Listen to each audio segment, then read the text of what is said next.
In 1976, 7 gunmen walked into Bob Marley's house and shot him. His wife, his manager, bullets in his arm, his chest.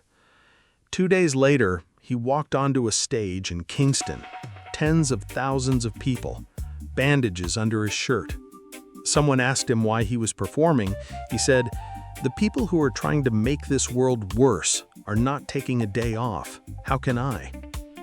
He played for 90 minutes. Then he left the country. 18 months later, he came back. Same stage, same city. And this time, he did something nobody in Jamaican politics had ever managed. He brought the 2 most powerful enemies in the country onto the stage and forced them to shake hands on live television while he sang. This is an island slightly smaller than Connecticut, 3 million people, and it invented an entire genre of music, changed global fashion, redefined sprinting, and built a phone network out of a cow horn 300 years before Nokia. None of that was supposed to happen. Let's start with what they put on the plate. And in Jamaica, the plate comes with a warning label. Jamaica's national fruit is poisonous. Not metaphorically, not a little spicy. Literally toxic. Eat it wrong and your blood sugar crashes, your body convulses, and if nobody gets you to a hospital, you die. The fruit is called ackee. It arrived on slave ships from West Africa in the 18th century, a bright red pod that cracks open to reveal creamy yellow flesh cradling shiny black seeds. Beautiful, inviting, and if you pick it before it opens on its own, before the pod splits naturally on the tree, the toxin inside will shut your organs down. They call it Jamaican vomiting sickness, which is the medical community's way of being polite about it. The rule is ancient and absolute. Never force an ackee open. Wait for it to smile. That's the word Jamaicans use. When the pod splits and the yellow flesh peeks out, the ackee is smiling. It's telling you it's ready. Only then. The saltfish came from a different cruelty. Salted cod, shipped from Canada and Europe, was the cheapest protein plantation owners could find to feed enslaved people. It was survival food, bare minimum, the thing you throw at someone you don't consider human. Jamaica took both, a poisonous fruit and a slave ration, and made it the national dish. Sautéed with onions, Scotch bonnet peppers, tomatoes, and thyme, served with fried dumplings and boiled green banana on a Sunday morning. Every Jamaican grandmother has a version. Every version is correct. Every other version is a personal insult. In France, the national dish is a statement of refinement. In Jamaica, the national dish is a middle finger to history, cooked in a skillet. Jamaica made poison into breakfast, but what it did with sugar cane and a copper pot, that fueled an empire and a funeral. When a baby is born in Jamaica, they rub rum on its gums. When someone dies, they pour rum on the ground. Between those 2 events, every wedding, every argument, every domino game, every Sunday, every Monday, every reason and no reason at all, there's rum. Not dark rum, not cocktail rum, not the kind a tourist sips with a tiny umbrella. White overproof, 63% alcohol. Bottled at a strength that would make a Russian raise an eyebrow. The kind of rum that, historically, was tested by pouring it over gunpowder. If the gunpowder still lit, the rum was strong enough. Jamaica didn't invent rum, but what Jamaica did to rum is what Memphis did to barbecue. Took someone else's raw material and turned it into religion. The sugar plantations produced molasses. The molasses produced rum. The rum produced everything else. It was currency. It was medicine.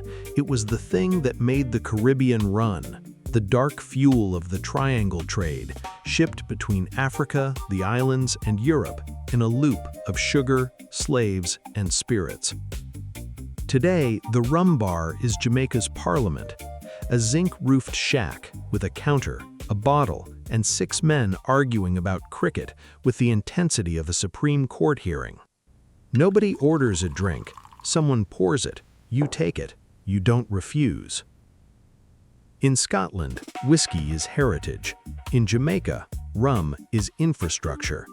And it shows up at every milestone, christening to coffin, without ever being invited. Rum shows up uninvited, but in Jamaica there's a rule about death that outsiders never see coming. When someone dies in Jamaica, you don't mourn for a day. You don't mourn for a week. You throw a party for 9 nights straight. 9 night, the dead yard, a tradition so old it crossed the Atlantic in the holds of slave ships and survived everything the Caribbean threw at it.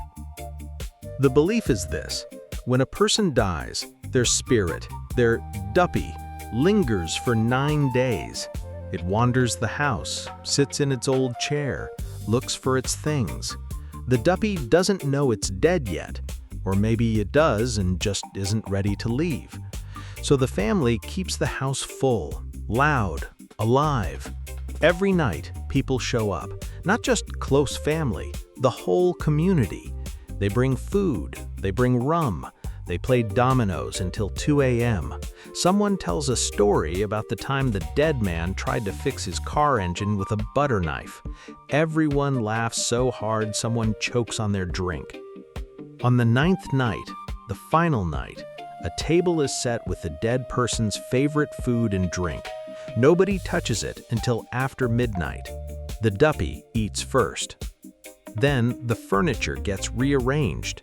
Sometimes the mattress gets flipped, so the spirit comes back, looks around, doesn't recognize the room, and finally, confused and satisfied, moves on.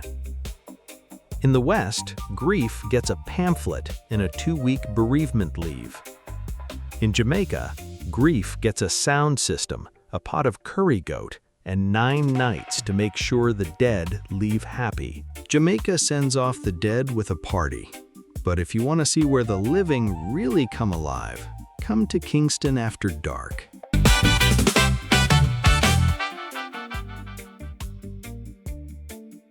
"11 p.m., somewhere in Kingston. A speaker stack the height of a 2-story building hums in a concrete yard. Not a club, not a venue, a yard. Somebody's yard. With a wall of plywood speakers custom built by a man who probably couldn't wire a lamp, but can make your rib cage vibrate from a block away. This is a sound system dance, Jamaica's original contribution to nightlife. Invented in the 1940s when working-class Jamaicans couldn't afford to go to the clubs uptown, so they built their own. Turntables bolted to trucks, amplifiers the size of refrigerators, bass so heavy it reorganized your internal organs. The selector, Jamaica's word for DJ, doesn't just play records, he plays the crowd. He watches the yard the way a conductor watches an orchestra. When the right song drops at the right moment, the crowd erupts, not with applause, but with a sound. A guttural collective roar called a forward. It means play it again, from the top, we weren't done. Sound clashes, 2 systems competing in the same space, are the island's unofficial sport.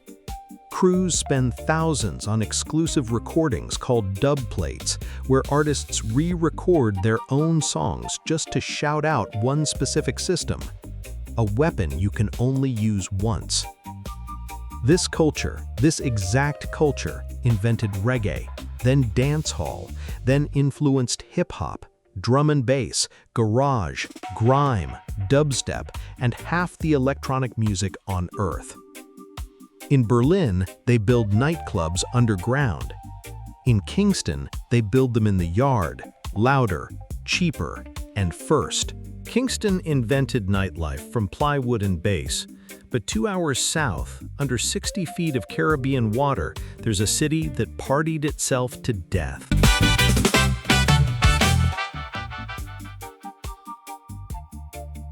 In 1692, the wickedest city on earth sank into the ocean. Port Royal, a sandspit off the coast of Kingston. By the late 1600s, it was one of the richest cities in the New World and the most debauched.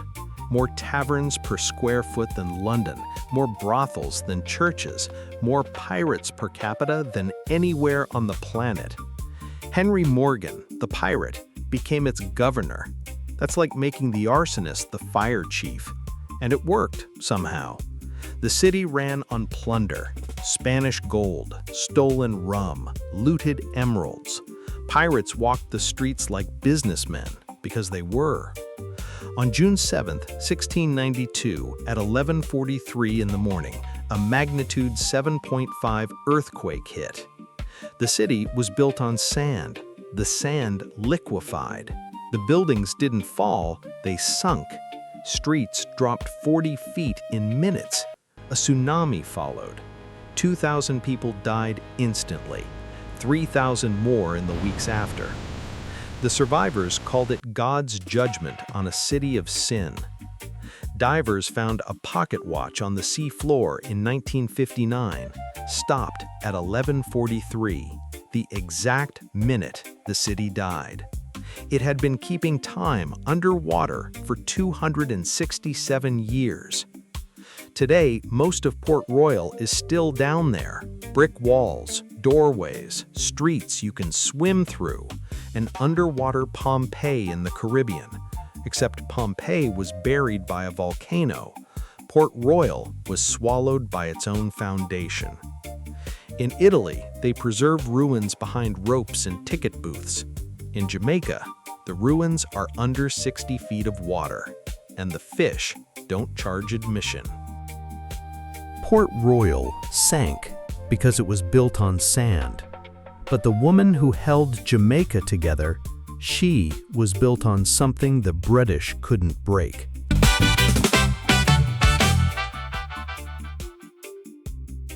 In the 1730s, the British Empire, the most powerful military force on Earth, couldn't catch one woman. Her name was Nanny. That's the only name history kept. A leader of the Windward Maroons, communities of escaped enslaved Africans who fled into the Blue Mountains and built a world the British couldn't touch. The Maroons didn't just survive, they fought, with a guerrilla warfare system so effective that the British Army, trained, armed, and funded by an empire, spent a decade losing to barefoot fighters who knew every ridge, every cave, every route on the mountain. Their weapon wasn't a gun, it was a cow horn, the abang, a side-blown horn carved from cattle bone that transmitted coded signals across mountain valleys. One note meant come, another meant run, another meant they're here. The British heard the sound. They didn't understand it. By the time they figured out which direction it came from, the Maroons were already somewhere else. Nanny led the Windward Maroons from a settlement called Nannytown, a fortress at the top of a ridge so steep the British could barely climb it, let alone fight on it. She was a military strategist, an herbalist, a spiritual leader. Legend says she could catch British bullets and send them back. The British couldn't beat her, so they signed a treaty, 1739, 500 acres of land, permanent autonomy. The Maroons would govern themselves, on British soil, under British noses. That community, a compound town, still exists. They still elect their own leader, called a colonel. Every January 6th, they celebrate the treaty. They blow the abang. 300 years later, the horn still sounds, and the British still aren't invited. The Maroons defeated an empire by vanishing into the Blue Mountains. But their most powerful weapon wasn't the abeng, it was the fire they buried underground.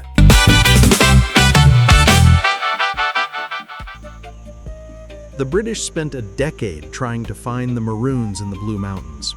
They never did. Partly because of the abeng, and partly because the Maroons could disappear into the jungle for weeks without fire, without smoke, without any signal that might give away their position. Which created a problem. You can't light a fire to cook, but you still need to eat. So the Maroons developed a technique: wild boar rubbed with Scotch bonnet peppers, allspice berries, and pimento leaves, then buried in a pit with smoldering pimento wood. Slow cooked underground, no flame, no smoke above the tree line, no British soldiers following the smell.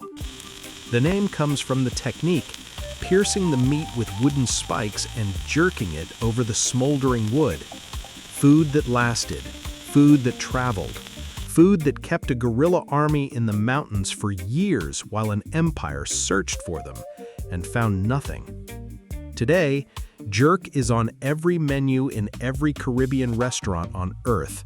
It's at airports, it's at football stadiums, it's on supermarket shelves in Norway. The entire global jerk industry, worth hundreds of millions of dollars, started as a military solution to the problem of cooking without getting caught. The Maroons hid from the British Empire so well that their lunch became a global export. And somewhere up in those Blue Mountains, that feels exactly right. Jerk was invented to feed an army hiding in the shadows, but once a year, that army steps out of the mountains to celebrate the freedom they won.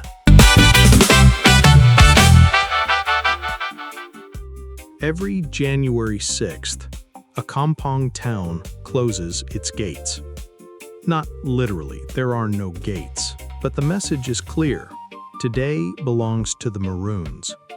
Outsiders may come if they're respectful, but this is not a performance. This is not heritage tourism. This is a family remembering what it took to be free.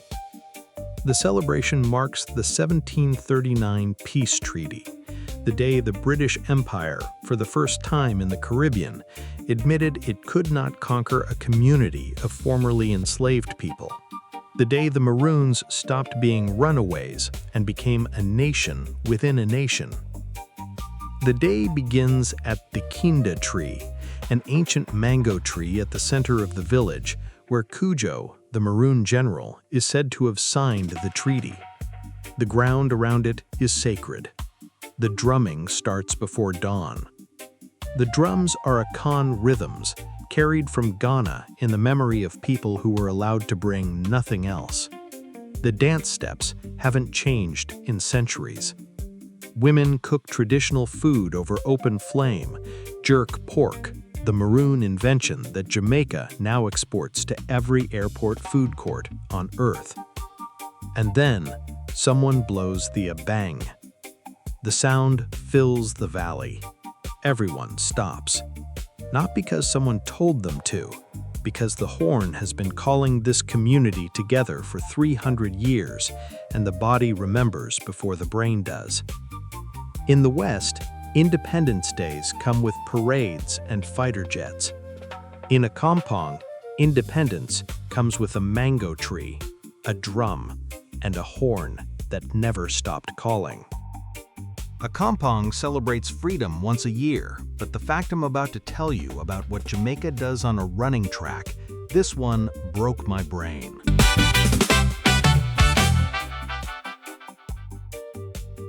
Jamaica has 2.8 million people. It has won more Olympic sprint medals per capita than any country on Earth, by a margin that isn't even funny. The island has produced more world record-holding sprinters per capita than any nation in history. And here's the part nobody can fully explain. A disproportionate number of them come from one parish, Trelawney. Population 75,000.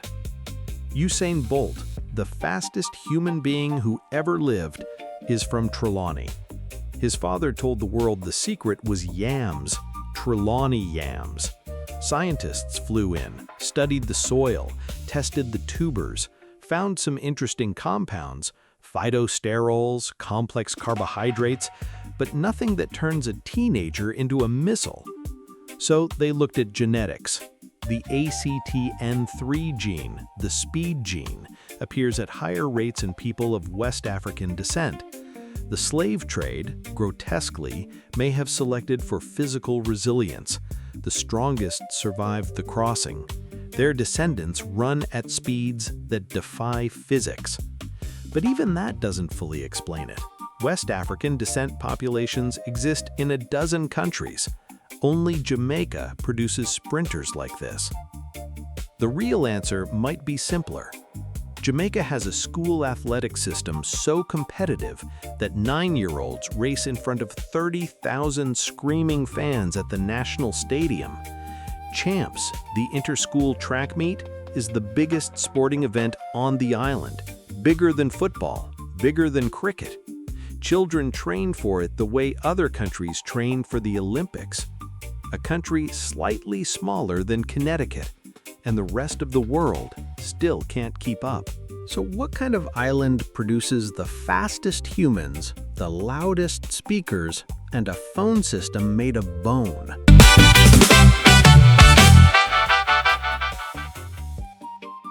So what is Jamaica? A country that took a poisonous fruit and a slave ration and turned them into a national treasure, that rubs rum on a newborn's gums and pours it on the ground for the dead, that throws a 9-night party to make sure a ghost leaves happy. A country that built nightlife from plywood speakers in a yard, that sank a pirate city and left it underwater as a monument to hubris, that produced a woman so ungovernable the British Empire signed a peace treaty and walked away. A cow horn that outperformed an army, a mango tree where freedom was signed into existence, a running track where a country of 3 million made the rest of the world look slow. There's a Jamaican saying, "We Likkle, but we Tallawah." We are small, but we are mighty. Jamaica teaches something more defiant, that the things designed to break you, the poison, the slavery, the bullets, the empire, can become the things that define you. That you can take the worst hand ever dealt to a people and play it so well, the whole world dances to your rhythm. 2.8 million people, one island, the loudest, fastest, most impossibly influential country per capita that has ever existed. We Likkle, but we Tallawah. Jamaica was never supposed to win. It won anyway. Every country has a story. Jamaica just told its. If you liked the video, like it and subscribe.